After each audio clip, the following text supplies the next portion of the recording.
El sonido seco y preciso de un mapa siendo desplegado sobre una mesa de mando marca el inicio de una nueva era.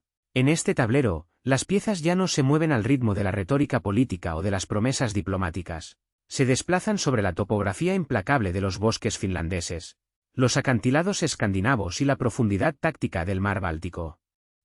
Durante décadas, la arquitectura de seguridad europea se sostuvo sobre una premisa que hoy ha quedado obsoleta: la idea de que Rusia necesitaba un colchón, un espacio de amortiguación territorial que mantuviera a las potencias occidentales a una distancia prudente. Esa doctrina de profundidad estratégica, que durante siglos dictó los movimientos del Kremlin, ha colapsado bajo el peso de una realidad geográfica que ha mutado de forma irreversible. Lo que estamos presenciando no es simplemente una ampliación de una alianza militar, es una reconfiguración física del continente. La geografía ha superado a la política. El mapa de Europa, tal como lo conocíamos, ha sido redibujado por una serie de decisiones tácticas que han anulado la ventaja territorial sobre la que se fundó el pensamiento estratégico ruso. En cuestión de 48 horas, un movimiento sísmico en el equilibrio de poder ocurrió cuando la frontera de la OTAN con Rusia se duplicó tras la adhesión formal de Finlandia y Suecia. Con un solo trazo, más de 1.300 kilómetros de nueva frontera terrestre y una posición dominante en el norte han transformado el tablero de juego. El Kremlin siempre ha visto su seguridad a través de la lente de la distancia.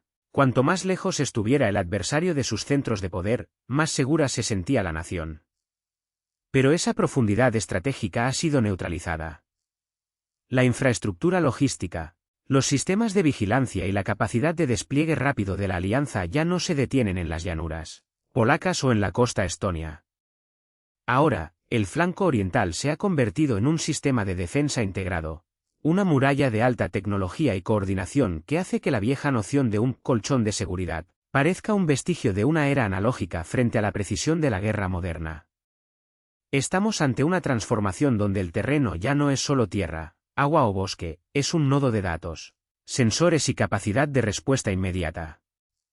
La integración de los sistemas de defensa aérea, que entrelazan a los países del flanco oriental bajo un mando unificado, ha convertido lo que antes eran naciones fronterizas aisladas en una sola entidad inexpugnable.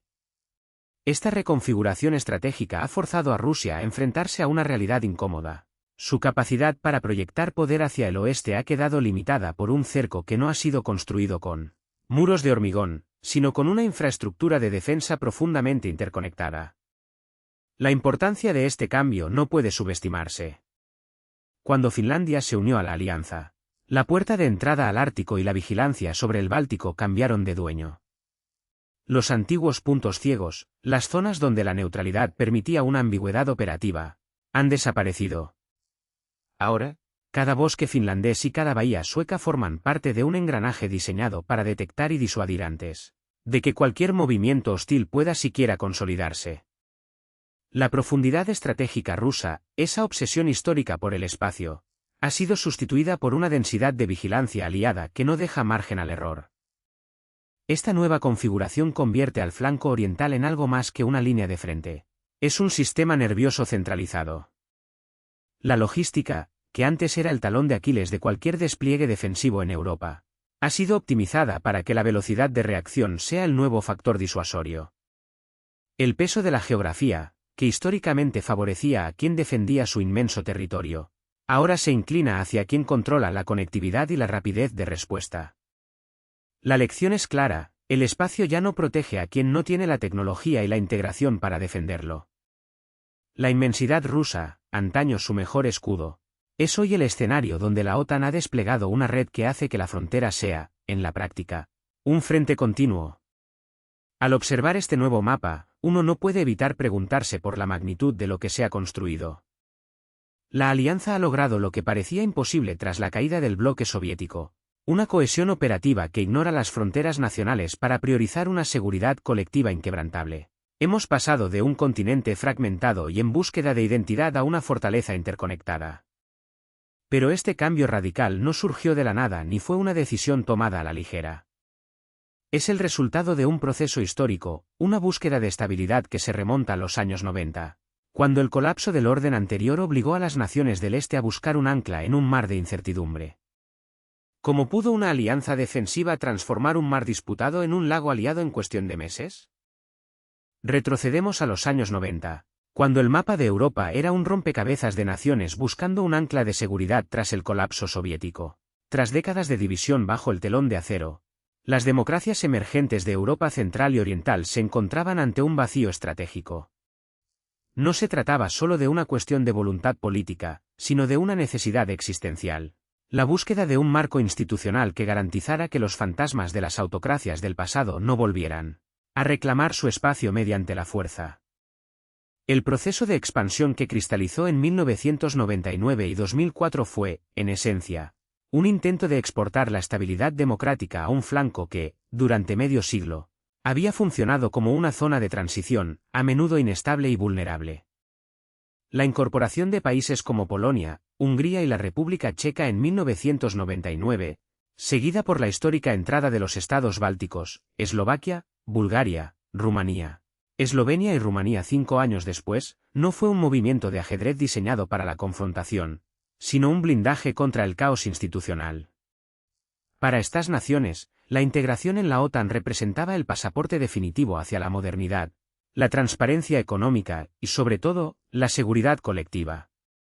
Al observar estos años, es vital entender que el tablero europeo estaba en plena reconfiguración. Tras el fin de la Guerra Fría, existía un optimismo cauto. Se creía que el continente podía integrarse bajo una arquitectura de seguridad compartida. Sin embargo, para las naciones que habían vivido bajo la esfera de influencia de Moscú, la soberanía era un activo frágil. La expansión hacia el este fue la respuesta lógica a este temor compartido. Al extender el paraguas de la alianza, la OTAN no solo estaba admitiendo nuevos miembros, estaba estabilizando una región entera, asegurando que las democracias recién nacidas no fueran devoradas por las mismas sombras que habían definido el siglo XX. Este periodo se caracterizó por una profunda transformación interna de los países candidatos. Para entrar, no bastaba con tener voluntad política, era imperativo reformar sus fuerzas armadas, establecer un control civil sobre el estamento militar y garantizar el respeto a los derechos humanos y al Estado de Derecho. Fue un ejercicio de ingeniería política a gran escala.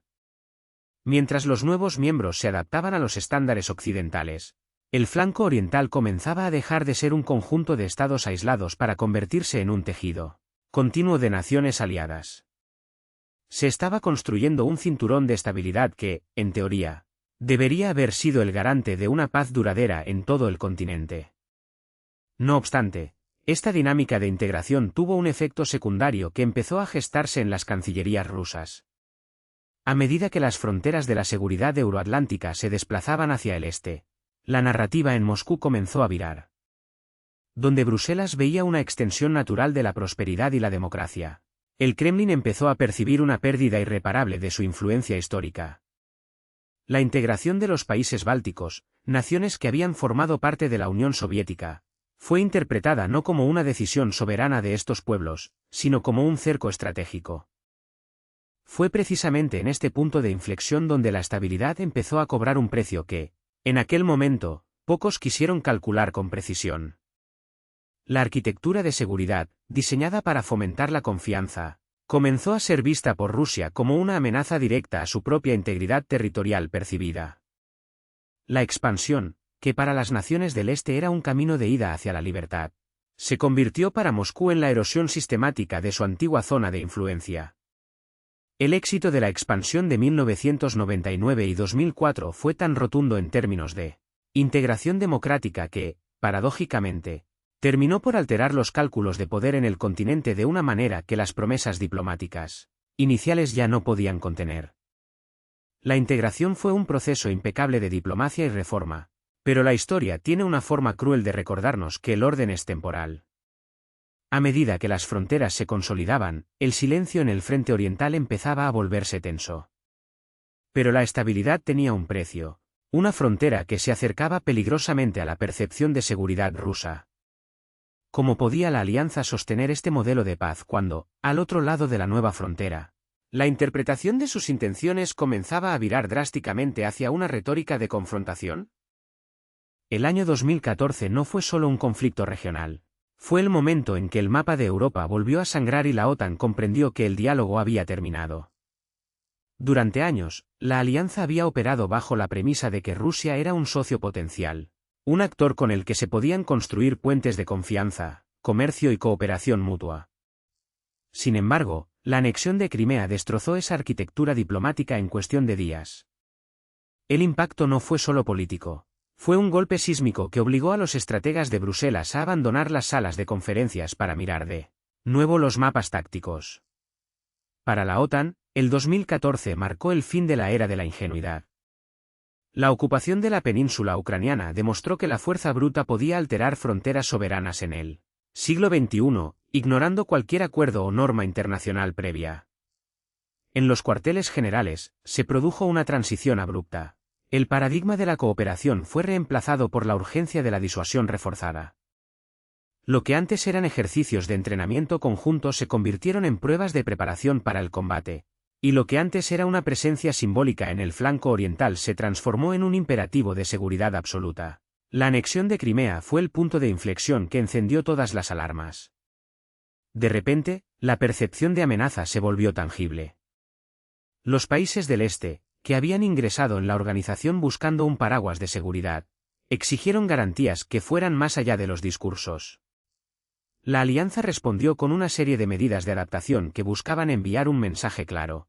La era de la expansión silenciosa había dado paso a una postura de firmeza innegociable. Se comprendió que, si se quería evitar un conflicto a gran escala, la mejor herramienta era demostrar una capacidad de respuesta inmediata y contundente.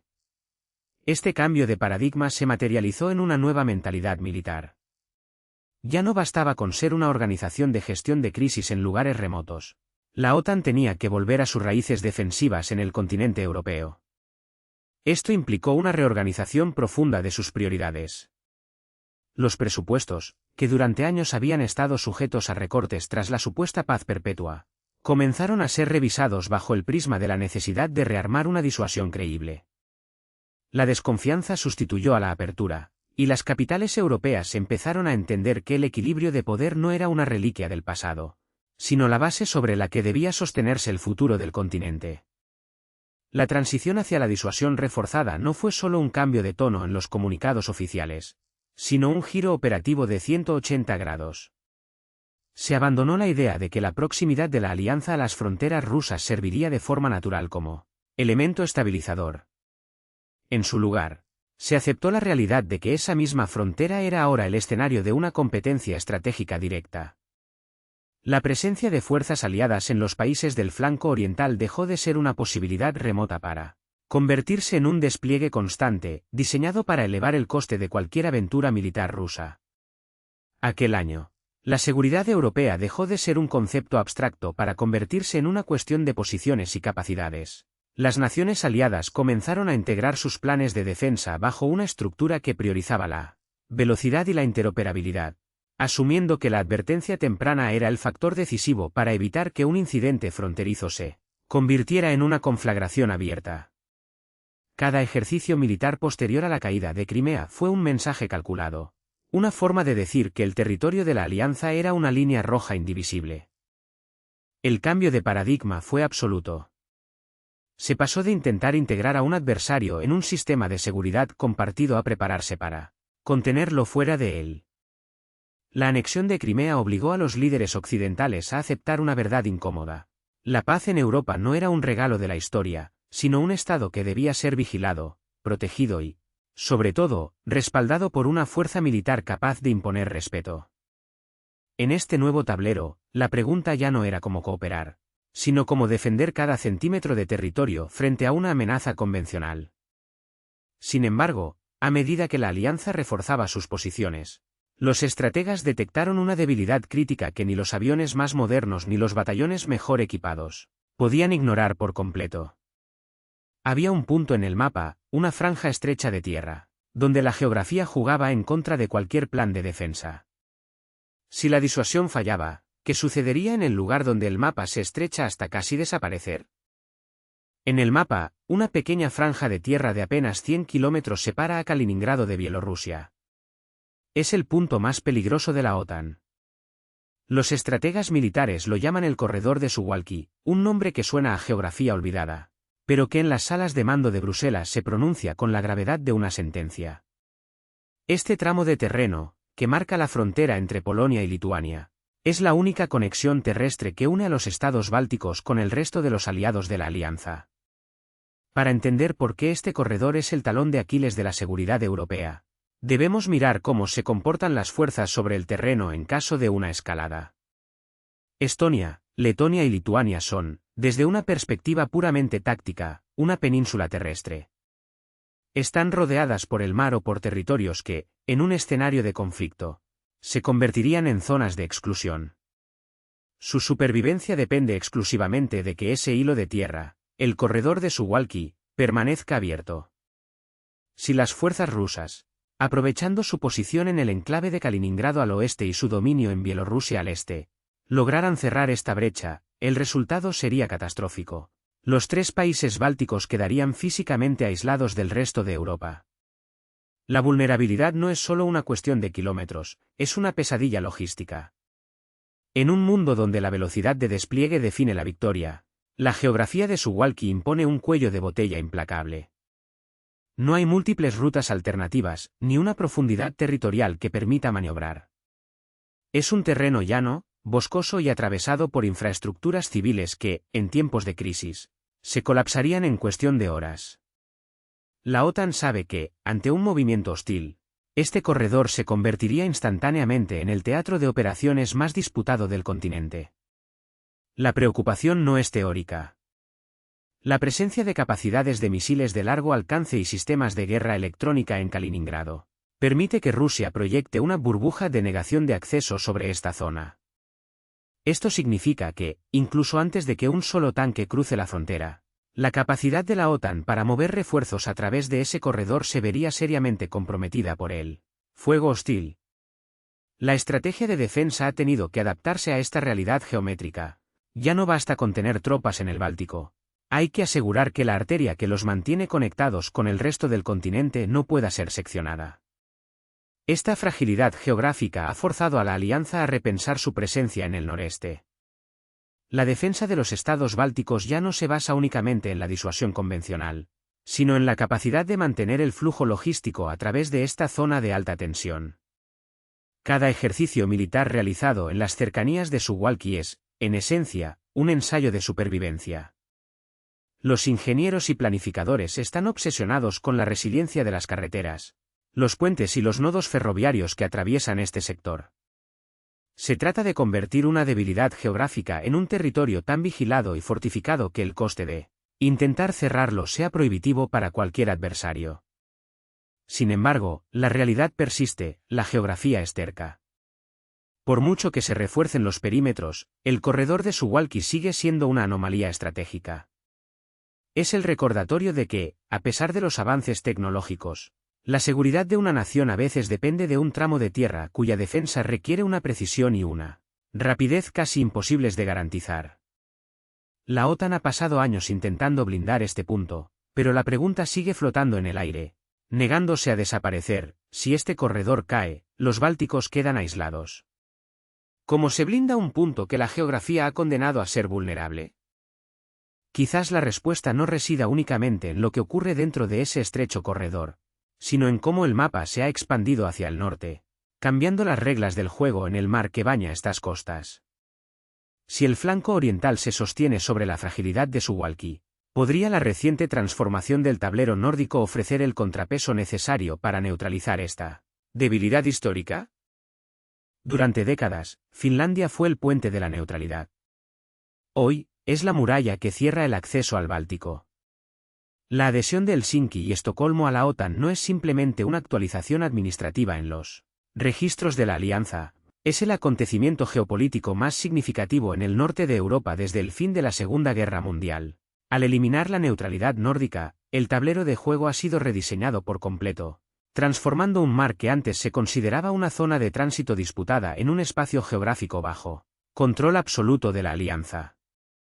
El impacto de este cambio es, ante todo, una victoria de la geografía sobre la ambición. Durante años, Rusia operó bajo la premisa de que su proyección naval desde San Petersburgo y el enclave de Kaliningrado podría amenazar a las naciones bálticas con impunidad. El mar Báltico era visto por Moscú como una vía de salida necesaria hacia el Atlántico y un escenario donde sus capacidades navales podían ejercer una presión constante. Sin embargo, con Finlandia y Suecia integradas, esa salida ha quedado asfixiada. La costa finlandesa, con su intrincada red de islas y su capacidad de vigilancia de largo alcance, funciona ahora como un sensor permanente que observa cada movimiento de la flota rusa en el Golfo de Finlandia. Suecia, por su parte, aporta una dimensión distinta. La isla de Gotland, situada estratégicamente en el corazón del Báltico, se ha convertido en el portaaviones insumergible de la OTAN.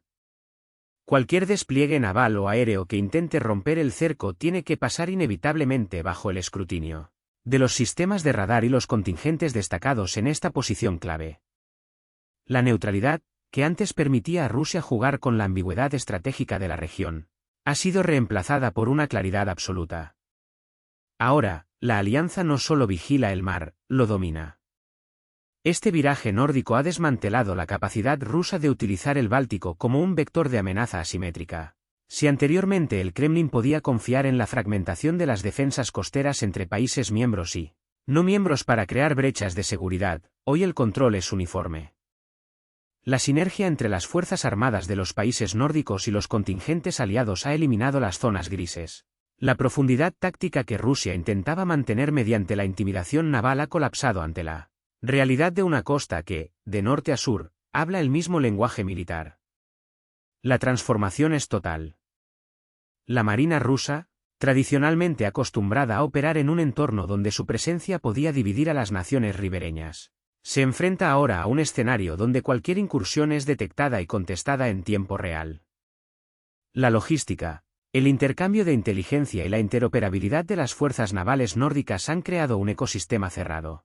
Para Rusia, el Báltico ha pasado de ser una zona de proyección hacia el exterior a ser una trampa estratégica.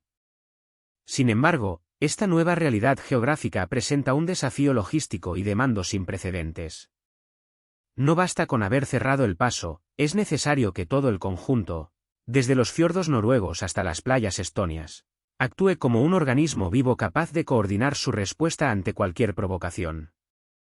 La tecnología es el tejido conectivo que permite que esta red de vigilancia y defensa funcione con una precisión milimétrica, uniendo radares, satélites y centros de mando bajo un mismo paraguas. Con el Báltico convertido en un lago aliado, la doctrina rusa de proyección naval ha quedado neutralizada. Pero esta superioridad técnica solo es efectiva si puede mantenerse bajo un cielo protegido de amenazas externas. Ante este nuevo escenario, surge una duda técnica fundamental: si el mar está bajo control, ¿cómo se asegura la alianza de que sus activos aéreos no sean neutralizados antes de que tengan oportunidad de reaccionar? La defensa moderna no se mide en soldados, sino en la capacidad de ver y neutralizar amenazas antes de que crucen la frontera. En el teatro de operaciones del flanco oriental, donde las distancias son cortas y los tiempos de reacción se cuentan en segundos, la superioridad aérea no depende únicamente de la velocidad de los cazas. Se sostiene sobre un concepto más complejo y silencioso: la integración absoluta de los sensores y sistemas de defensa en una única red continental. Es lo que los estrategas denominan IADS, o Sistema Integrado de Defensa Aérea y Antimisiles. Imaginemos el espacio aéreo sobre Polonia, los países bálticos y el sudeste europeo como un tejido transparente pero impenetrable.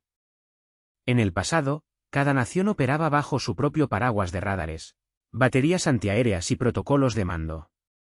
Esta fragmentación era una vulnerabilidad, un mosaico de información donde las brechas podían ser explotadas por un adversario capaz de realizar ataques rápidos y precisos.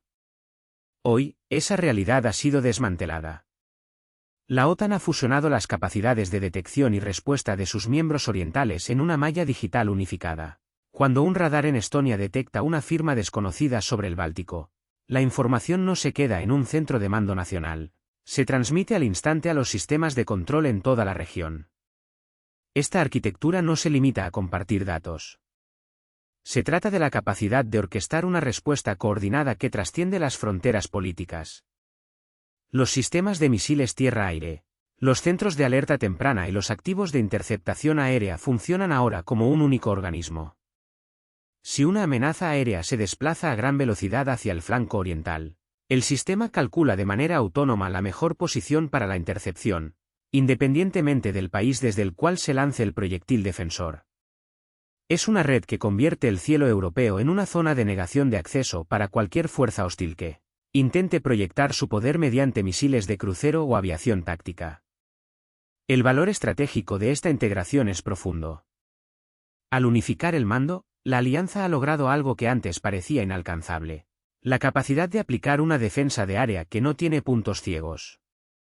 La doctrina rusa, que durante décadas confió en la saturación del espacio aéreo y en la capacidad de explotar la falta de coordinación entre los aliados, se topa ahora con una pared invisible que reacciona con una lógica algorítmica.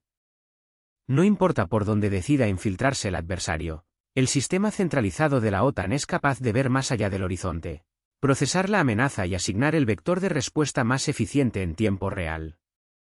Esta red es, en esencia, el sistema nervioso de la nueva seguridad europea. Es un despliegue de tecnología que permite a las naciones del frente oriental dejar de preocuparse por la defensa aislada para centrarse en una disuasión colectiva. Es un escudo que no solo protege infraestructuras críticas, sino que da tiempo. Da tiempo para que las decisiones políticas se tomen con la calma que requiere un momento de crisis, eliminando la presión de tener que reaccionar ante una incursión antes de saber siquiera quién está atacando. Sin embargo, el control del cielo es solo una parte de la ecuación de la disuasión. La tecnología IADS nos da la visión y la capacidad de interceptar, pero los misiles y los radares no pueden ocupar territorio ni detener un avance blindado por sí solos. Por más sofisticado que sea este escudo invisible, su efectividad tiene un límite físico claro: la velocidad de respuesta de las fuerzas de superficie. El despliegue de esta red de defensa aérea es un logro tecnológico sin precedentes, pero la tecnología aérea es inútil sin una fuerza terrestre capaz de reaccionar en tiempo récord.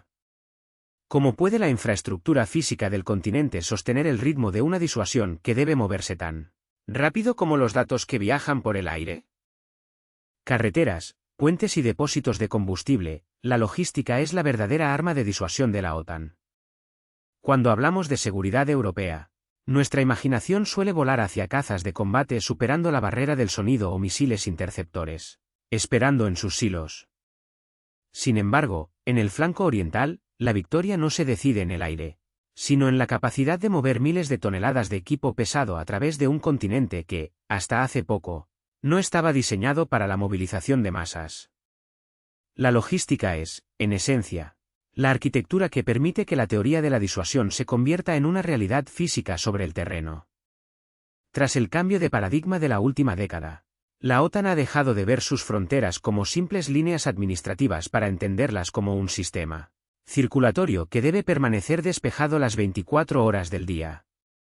La creación de los grupos de batalla de presencia avanzada en los países bálticos y Polonia fue el primer paso, pero pronto se hizo evidente que tener soldados estacionados no era suficiente.